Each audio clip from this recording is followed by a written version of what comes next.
semuanya, saat ini saya akan menjelaskan tentang tugas penelitian komunikasi saya. Judul yang saya jelaskan kali ini adalah upaya untuk meningkatkan efektivitas komunikasi bisnis di kantor cabang marketing Medan. Yang pertama, latar belakang.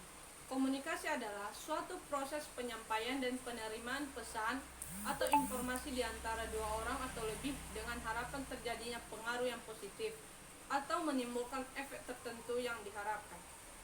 Komunikasi adalah persepsi dan apresiasi. Memasuki milenial baru, dunia usaha banyak menghadapi masalah kompleks.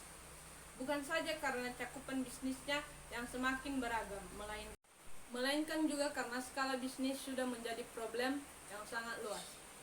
Sejumlah ahli mengatakan bisnis sudah menjadi masalah global. Mengapa sampai demikian? Pertama, karena semakin pesatnya kemajuan di bidang sains dan teknologi, sehingga merangsang terciptanya sistem dan proses produksi yang efisien. Produksi barang dan jasa sudah melampaui batas kebutuhan pasar dalam negeri, sehingga perlu diekspor.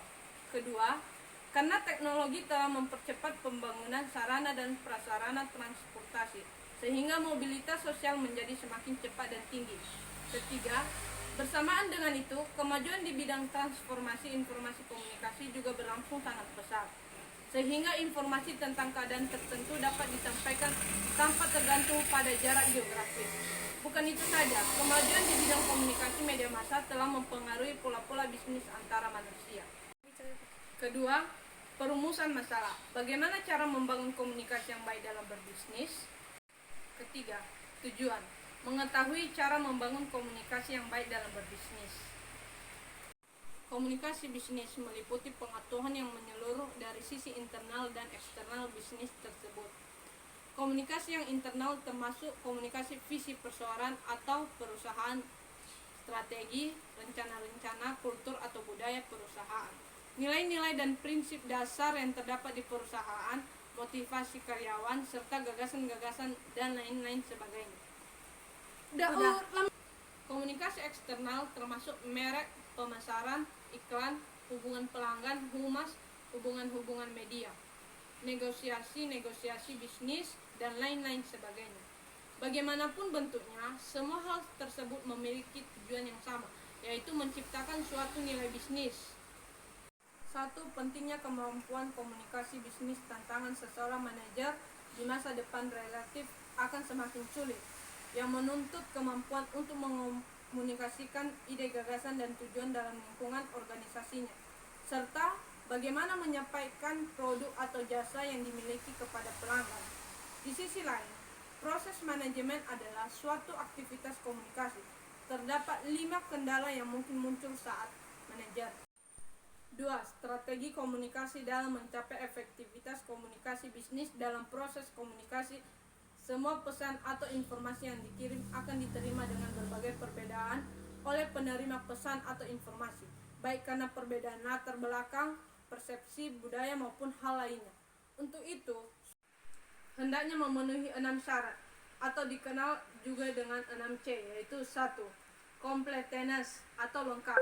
Suatu pesan atau informasi dapat dikatakan lengkap bila berisi semua materi yang diperlukan, agar penerima pesan dapat memberikan tanggapan yang sesuai dengan harapan pengirim pesan. 2. Conciseness atau singkat. Suatu pesan dikatakan konsis bila dapat mengutarakan gagasannya dalam jumlah kata sekecil mungkin, atau singkat, padat tetapi jelas, tanpa mengurangi makna namun tetap menonjolkan gagasannya. 3. Concreteness atau konkret. Penyampaian pesan hendaknya disampaikan dengan bahasa yang gambling, pasti dan jelas. 4. Clarity atau kejelasan. Pesan hendaknya disampaikan dengan bahasa yang mudah dimengerti dan mudah diinterpretasikan serta memiliki makna yang jelas. Courtesy atau kesopanan. Pesan yang disampaikan dengan gaya bahasa akan memupuk hubungan baik dalam komunikasi bisnis. Bab 3. Penutup. 1. Tempat penelitian. Tempat penelitian yang digunakan yaitu kantor cabang marketing Medan. Sebagai tempat ini, pendukung penelitian ini. 2. Populasi. Populasi yang digunakan adalah yaitu seluruh orang yang ada di kantor cabang marketing di Medan. 3. Sampel.